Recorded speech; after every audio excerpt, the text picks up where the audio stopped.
In this series, we're covering our 1970 911 Weekend Racer. This car is built specifically for racing. It's also totally drivable on a daily basis. Getting that mix is fairly challenging, and I'm going to share with you some of the, secrets or, insight that we have after a number of years of building these cars of how to get that mix of a classic racer to perform well on track. First thing is, and this is more about aesthetics than anything else, we like to keep our cars fundamentally simple. No wings, no spoilers, just that very classic 911 shape. I'm fortunate enough to be able to race competitively in, let's call it more formal racing circles. So I compete in the Endurance Series and in fact the National Sports Car Championship in South Africa.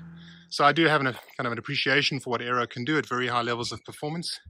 In my opinion, at this level with classic vehicles, especially 911s, anything that sticks beyond 5 odd centimeters from the outside of the original body to me is simply a waste of space. We like to keep our look simple and our look clean. So aesthetically, we will avoid at all costs adding anything to these cars that they don't necessarily require. This car has competed on track for pretty much all of its life. It was built originally by a gentleman called Peter Goch, a very renowned craftsman in South Africa. It was then raced for at least 10 years by another gentleman, Clive Woolley, from whom I in fact bought the car. This car has been raced literally all of its life, but it's been driven hard. It has never had a wing. It has never needed a wing. And this is fundamentally the car in front of you now from kind of the day that it was originally specified. We've obviously upgraded it. So this is a racing car, but it still is somewhat recognizable as a classic 911. So these are a few things which we tend to kind of incorporate in cars in which we want to be able to achieve both of those, they call it balance of both kind of aesthetic purity as well as performance. Some of these views may perhaps be a little bit contentious, but let's see. One, we try to keep our cars lightweight. We don't go over the top, so the glass still remains very much glass. No reason to strip that out. The car is fundamentally still metal, steel work throughout. We put in a few key components. It's carbon. Our front bumper, which we always keep to be the original shape, is carbon. We have the option to have a carbon bonnet. In this car I decided not to. One of the reasons for that is that this car does compete in the local hill climb championships in Knysna, the Somali hill climb. And as a result, we're limited in terms of modifications we make. This car competes in the pre-84 class of unmodified saloon cars.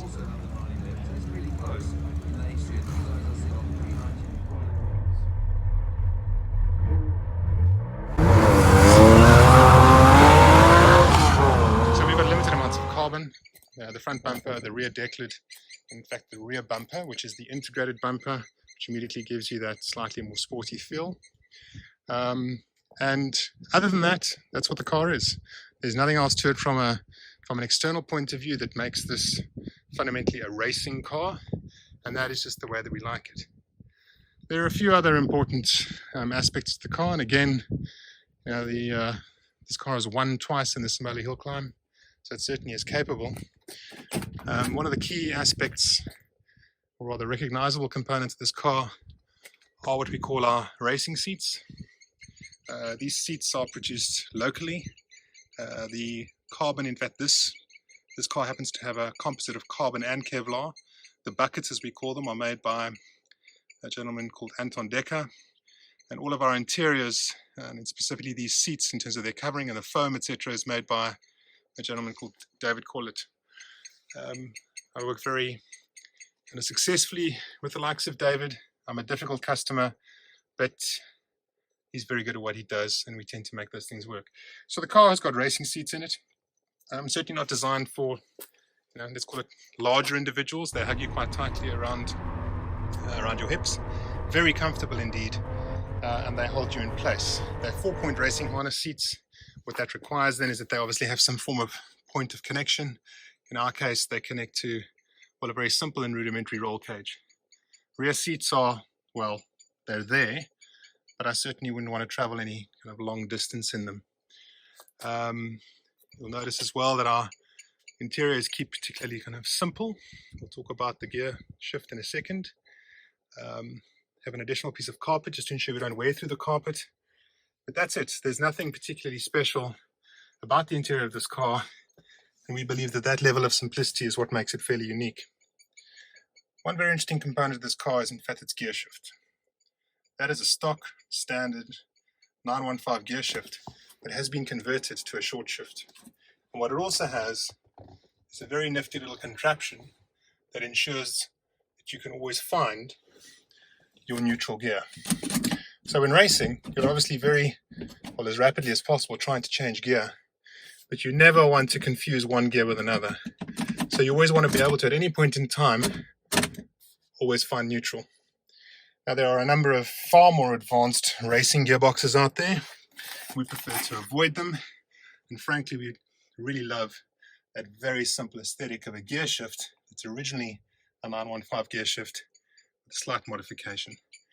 Those types of modifications we obviously do on our cars. Right, our pedals.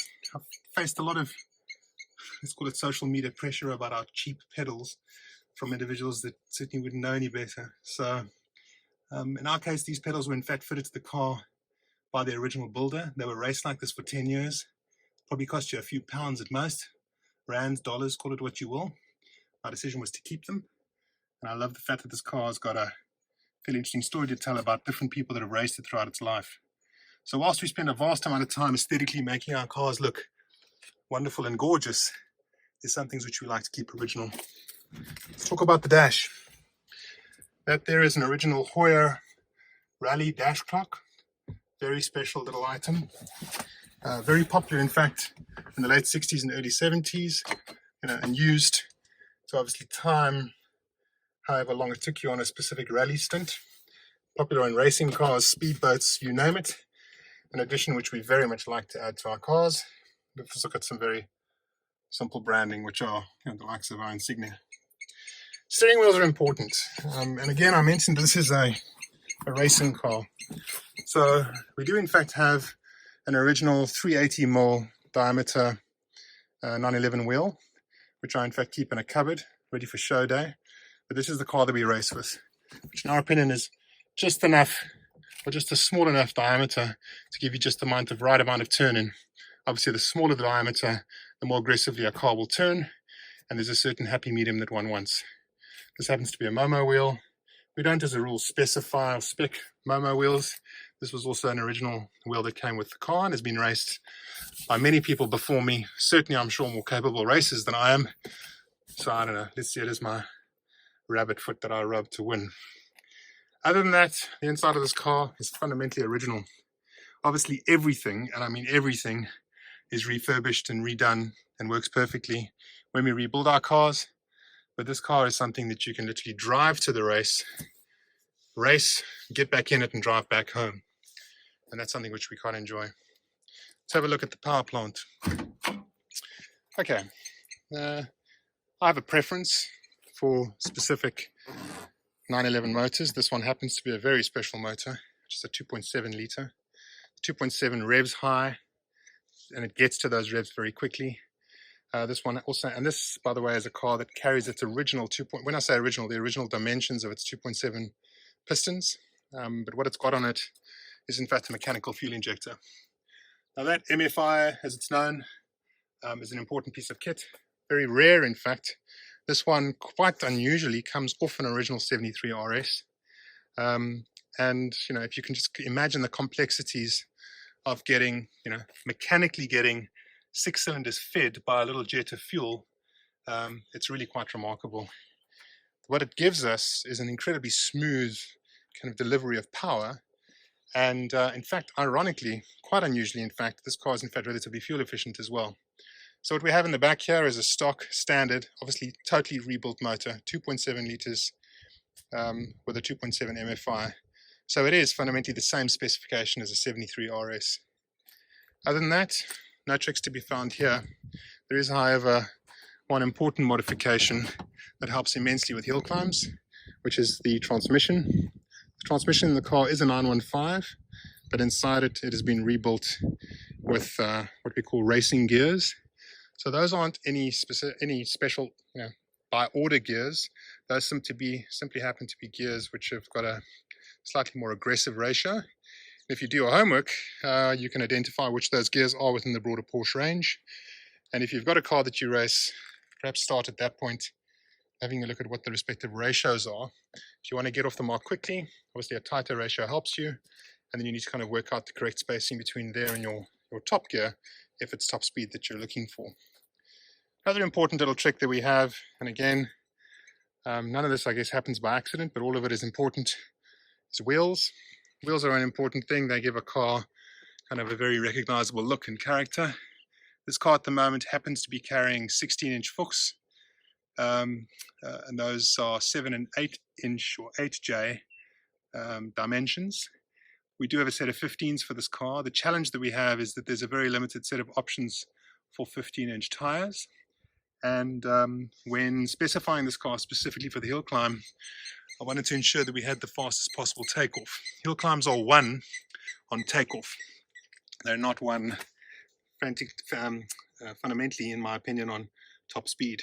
So takeoff has got to do with a number of things. Your gearing, obviously the amount of power that you're pushing out, let's call it torque that you have to kind of get this car moving, but also the actual rolling diameter of the wheel. So without giving too many tricks away, do your research around exactly what tire profile suits your rims best. There's obviously very limited options, but what you want is a tire that's got the smallest rolling diameter possible for the specific rim size that you have. I even go so far as to understand the weight of those tires.